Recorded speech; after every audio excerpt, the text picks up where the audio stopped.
الحمد للہ رب العالمین والصلاة والسلام علی اشرف الانبیاء والمرسلین وعلی آلہ واصحابہ ومن تبعہم باحسان الی یوم الدین، اما بعد۔ اللہ تعالی ہم سب کو اپنے حفاظت میں رکھے۔ اللہ سبحانہ و تعالی دنیا اور آخرت کی نعمتوں سے ہم سب کو مالا مال فرمائے، اور آخرت میں اللہ تبارک و تعالی ہم تمام کو جنت میں داخلہ نصیب فرمائے۔ دلوں کے اعمال کی اس روزانہ کی گفتگو میں ہم سن رہے ہیں کہ میں اور آپ جب اللہ کے فضل و کرم سے ہمیں پرہیزگاری مل جاتی ہے، عطا ہوتی ہے، تو ہم اپنے آنکھوں کے ساتھ ساتھ کانوں کی بھی حفاظت کرتے ہیں، اس لیے کہ ہم جو کچھ بھی سنتے ہیں اس کا اثر دل پر ہوتا ہے۔ اگر کوئی حرام چیزوں کو سنتا ہے، جیسے غیبت ہے، چغل خوری ہے، میوزک ہے، یہ تمام چیزیں جن کا سننا حرام ہے، یہ چیزیں انسان کے دل کو غافل کر دیتی ہیں، براہ راست اس کا اثر دل پر ہوتا ہے۔ نافع رحمہ اللہ ابن عمر رضی اللہ عنہ کے نوکر ہیں۔ وہ ابن عمر رضی اللہ عنہ جو عمر رضی اللہ تعالی عنہ کے بیٹے ہیں، ان کے تعلق سے بیان کرتے ہوئے کہتے ہیں، فرماتے ہیں، ایک مرتبہ جاتے جاتے ابن عمر رضی اللہ تعالی عنہ کے کانوں میں گانے بجانے کی آواز آئی۔ مزمار کہتے ہیں گانے بجانے کے آلات۔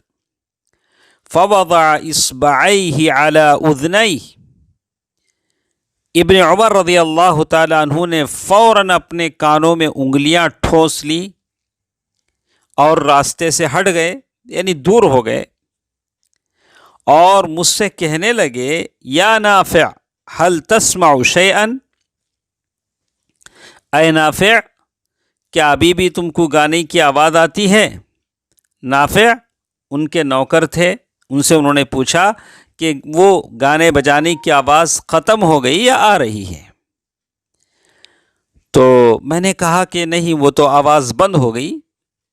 فرفع اصبعیہ من اذنیہ، تب جا کر ابن عمر رضی اللہ تعالی عنہ نے اپنے کانوں سے انگلی نکالا اور پھر کہا، کنت مع النبی صلی اللہ علیہ وسلم فسمع مثل ذلك فصنع مثل هذا، میں اللہ کے نبی صلی اللہ علیہ وسلم کے ساتھ تھا۔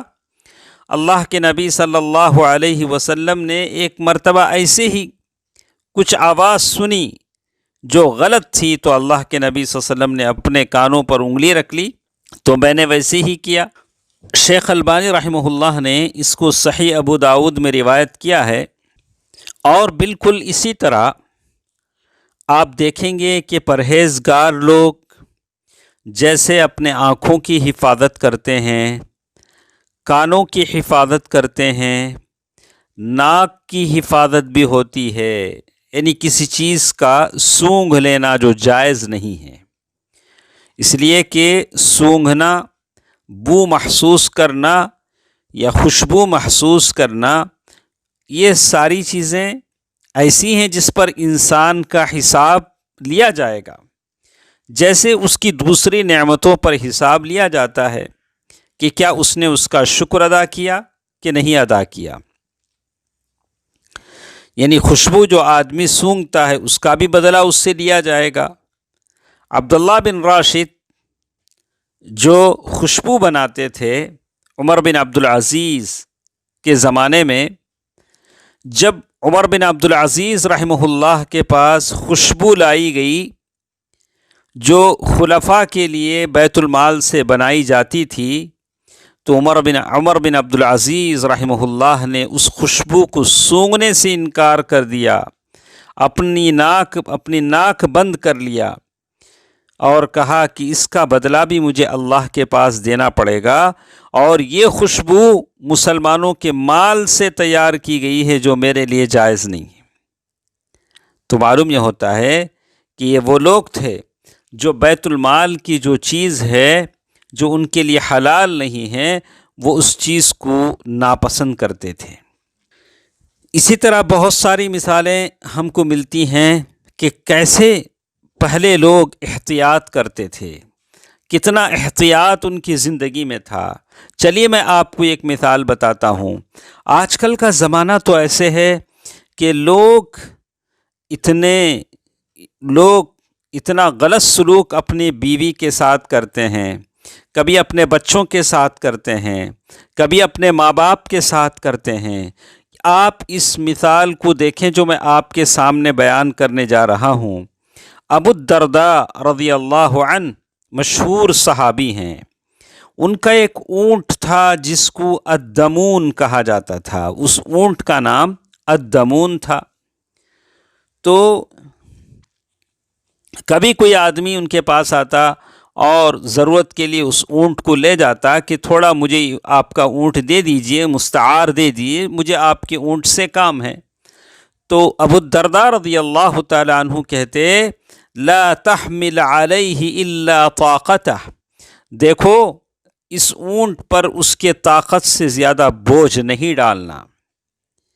جب ابو الدرداء رضی اللہ تعالی عنہ کی موت کا وقت آیا تو ابو الدرداء رضی اللہ تعالی عنہ نے اونٹ کو مخاطب کر کے کہا یا دمون لا تخاصمنی عند ربی فإنی لم أكن أحمل عليك إلا ما كنت تطيق۔ اے دمون، کل اللہ کے پاس میرے تعلق سے مت جھگڑو، میں نے تم پر کبھی اتنا بوجھ نہیں ڈالا جو تمہاری طاقت سے باہر تھا۔ سبحان اللہ، یہ احتیاط ہے ایک بے زبان جانور کے بارے میں۔ پھر ہم ان لوگوں کو کیا کہیں گے جو لوگوں پر ظلم کرتے ہیں، اپنی بیوی پر، اپنے بچوں پر، اپنے ماں باپ پر، یا اپنے نوکر چاکروں پر، یا استاد اپنے شاگردوں پر کیسے کیسے ظلم روا رکھتے ہیں۔ یہ لوگ اللہ تعالیٰ کے پاس کیا جواب دیں گے؟ ابو الدرداء رضی اللہ تعالی عنہ ایک جانور پر کسی طرح کا ظلم نہیں پسند کرتے تھے، اور موت کے وقت اس سے معذرت کر رہے ہیں۔ تو ایسے وہ لوگ جو مسلمانوں پر ظلم کرتے ہیں، مسلمانوں کے حقوق کھا جاتے ہیں، ان کے مالوں کو ہضم کر جاتے ہیں اور ان کی عزتوں سے کھیلنے لگتے ہیں، یہ لوگ کیا لوگوں کا حق ادا نہیں کریں گے اس سے پہلے کہ اللہ تبارک و تعالیٰ ان کی پکڑ کر لے، اس سے پہلے کہ اللہ تبارک و تعالیٰ کے پاس ان کو جواب دینا پڑے؟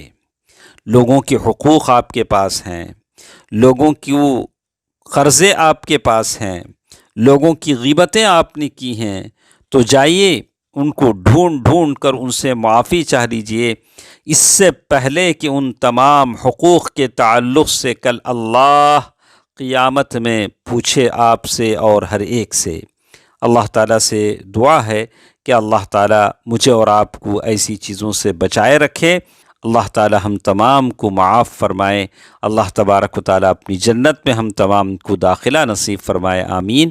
والسلام علیکم ورحمۃ اللہ وبرکاتہ۔